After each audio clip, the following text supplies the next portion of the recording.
Welcome to the President's Diary, where we take a look at His Excellency Dr. Mohamed Irfaan Ali's week of activities. His Excellency started his week by announcing a slew of new measures that will further cushion the effects of the rise in cost of living.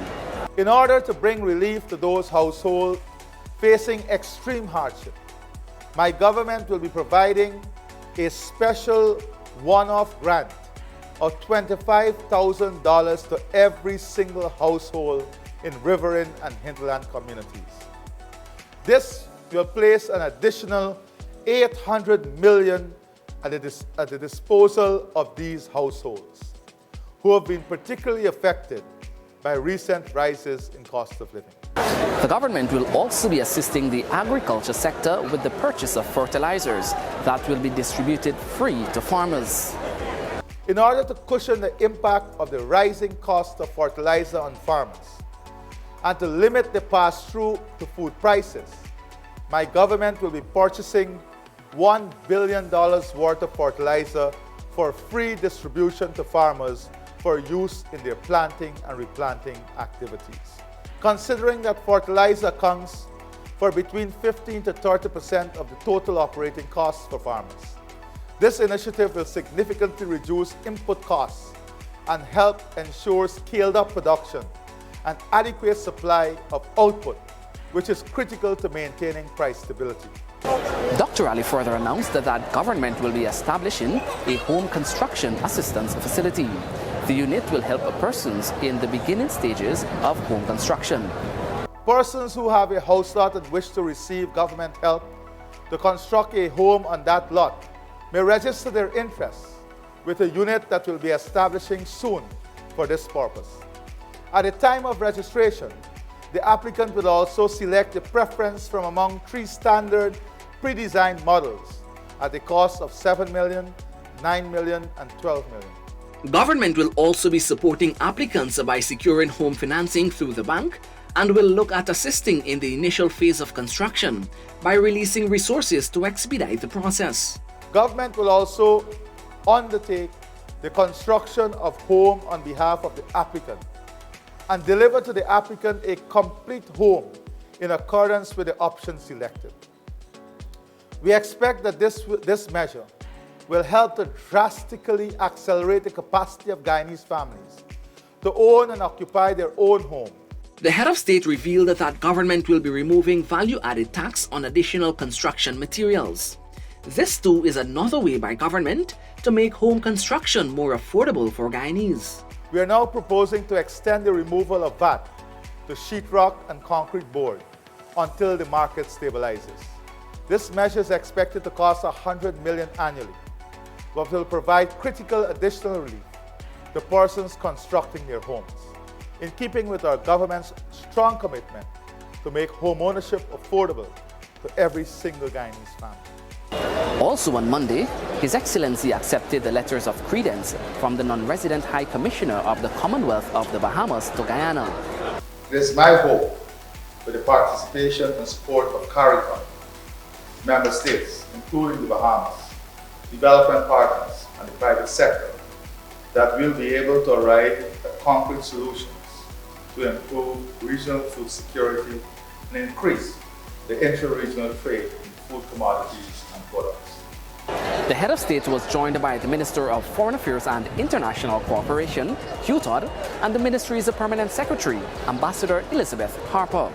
Guyana and the Bahamas established diplomatic ties in 1973. His Excellency presented steel portraits to Prime Minister of Trinidad and Tobago, Dr. Keith Rowley, and the Prime Minister of Barbados, Mia Mottley. The portraits were crafted by Paul Jones. Dr. Ali and a high-level cabinet team attended a working dinner with the Prime Minister of Barbados, Mia Mottley, and a delegation from Barbados at the Grand Coastal Hotel. Attorney General and the Minister of Legal Affairs, Senior Counsel Mohamed Irfaan Ali, Senior Minister within the Office of the President with responsibility for finance, Dr. Ashni Singh, and the Minister of Agriculture, Zulfikar Mustafa, along with other cabinet ministers and government officials, also attended the event. President Ali said regional leaders stand ready to advance the food sector in CARICOM. The president was speaking at the opening of the inaugural Agri-Investment Forum and Expo. every single issue is on the table, because we recognize if we cannot address these issues in a collective, multifaceted manner, then we will not be able to bring the long-term solutions that are so critically required. And that is why the private sector is the center of what we're doing. And the private sector here includes the farmers.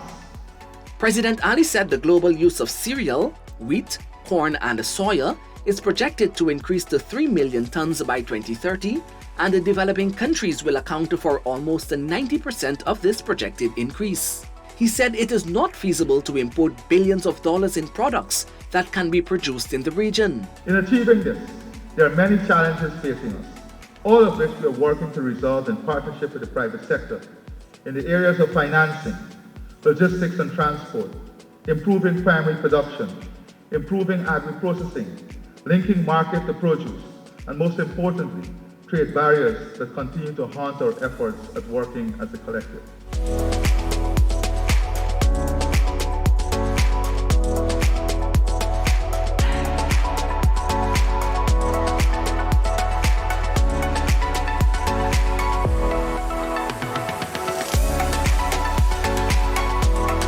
The governments of Guyana and Antigua and Barbuda on Friday signed a Memorandum of Understanding for economic cooperation in 8 areas. The areas include tourism, financial services, agriculture, air transportation, and energy. The memorandum was signed by Guyana's President Irfaan Ali and Antigua and Barbuda's Prime Minister Gaston Brown. President Ali also took the heads of government present in Guyana on a tour of the Shade House project, which is reaching the potential to export to Caribbean markets.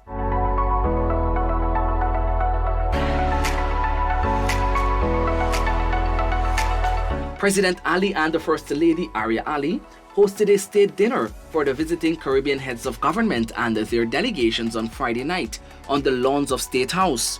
The regional visitors and the local invitees were treated to an art exhibition curated by renowned Guyanese sculptor Winslow Craig and a rousing cultural presentation before dinner. Several senior government officials, including Prime Minister Brigadier Retired Mark Phillips and the Vice President Dr. Bar Jagdeo, were also at the event.